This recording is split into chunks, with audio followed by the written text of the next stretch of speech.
वट सावित्री व्रत कथा। वट सावित्री व्रत कथा। इस साल 19 मई 2023 शुक्रवार को सुहागिन महिलाएं वट सावित्री व्रत रखेंगी और विधि विधान से बरगद के पेड़ की पूजा करेंगी।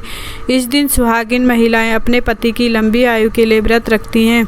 ये व्रत सावित्री को समर्पित किया जाता है। मान्यता है कि ज्येष्ठ माह के कृष्ण पक्ष की अमावस्या तिथि को ही सावित्री ने अपने पति सत्यवान के प्राण यमराज से बचाए थे। तभी से इस दिन वट सावित्री व्रत रखा जाता है। इस दिन व्रत करने से अखंड सौभाग्यवती की प्राप्ति होती है। विधि विधान से पूजा अर्चना के अलावा इस दिन वट सावित्री व्रत कथा भी पढ़नी चाहिए। वट सावित्री व्रत कथा पौराणिक कथा के अनुसार मगध देश में अश्वपति नामक धर्मात्मा राजा का राज था। उनकी कोई संतान नहीं थी। संतान प्राप्ति के लिए राजा ने यज्ञ करवाया, जिसके शुभ फल से कुछ समय बाद उन्हें एक कन्या की प्राप्ति हुई।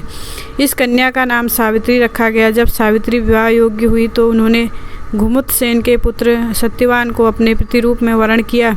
सत्यवान के पिता भी राजा थे, परंतु उनका राजपाट छिन गया था, जिसके कारण वे लोग बहुत ही दरिद्रता में जीवन व्यतीत करते थे। सत्यवान के माता पिता की भी आंखों की रोशनी चली गई थी। सत्यवान जंगल से लकड़ी काट कर लाते और उन्हें बेचकर जैसे तैसे अपना गुजारा करते थे। जब सावित्री और सत्यवान के विवाह की बात चली तब नारद मुनि ने सावित्री के पिता राजा अश्वपति को बताया कि सत्यवान अल्पायु है और विवाह के 1 वर्ष पश्चात ही उनकी मृत्यु हो जाएगी। जिसके बाद सावित्री के पिता ने उन्हें समझाने के बहुत प्रयास किए, परंतु सावित्री यह सब जानने के बाद भी अपने निर्णय पर अडिग रही। अतः सावित्री और सत्यवान का ब्याह हो गया। इसके बाद सावित्री सास ससुर और पति की सेवा में लग गई।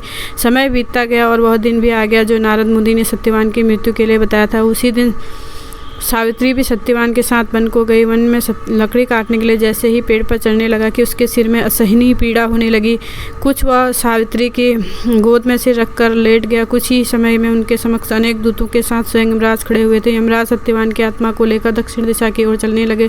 पतिव्रता सावित्री भी उनके पीछे चलने लगी। आगे जाकर यमराज ने सावित्री से कहा, हे पतिव्रता नारी, जहाँ तक मनुष्य साथ दे सकता है तुमने अपने पति का साथ दे दिया, अब तुम लौट जाओ। इस पर सावित्री ने कहा, जहाँ तक मेरे पति जाएंगे वहाँ तक मुझे जाना चाहिए, यही सनातन सत्य है। यमराज सावित्री की वाणी सुनकर प्रसन्न हुए और उनसे 3 वर मांगने को कहा। सावित्री ने कहा, मेरे सास ससुर अंधे हैं, उन्हें नेत्र ज्योति दें। यमराज ने तथास्तु कहकर उसे लौट जाने को कहा और आगे बढ़ने लगे, किंतु सावित्री यम के पीछे ही चलती रही। यमराज ने प्रसन्न होकर पुनः वर मांगने को कहा। सावित्री ने वर मांगा, मेरे ससुर का खोया हुआ राज्य उन्हें वापस मिल जाए। इसके बाद सावित्री ने यमदेव से वर मांगा, मैं सत्यवान के 100 पुत्रों की माँ बनना चाहती हूँ, कृपया कर आप मुझे यह वरदान। सावित्री की पति भक्ति से प्रसन्न होकर सावित्री से तथास्तु कहकर, जिसके बाद सावित्री ने कहा कि मेरे पति के प्राण तो आप ले जा रहे हैं, तो आपके पुत्र प्राप्ति का ध्यान। वरदान कैसे पूर्ण होगा? तब यमदेव ने अंतिम वरदान को देते हुए सत्यवती की जीवात्मा को पास से मुक्त कर दिया। सावित्री पुनः उसी वृक्ष से लौटी तो उन्होंने पाया कि वट वृक्ष के नीचे बड़े सत्यवान के मृत शरीर में जीव का संचार हो रहा है। कुछ देर में सत्यवान उठकर बैठ गया। उधर सत्यवान के माता पिता की आंखें भी ठीक हो गई और उनका खोया हुआ राज्य भी वापस मिल गया। अगर आपको हमारी ये कहानी अच्छी लगी तो लाइक, शेयर, कमेंट, सब्सक्राइब करना। Thanks for watching.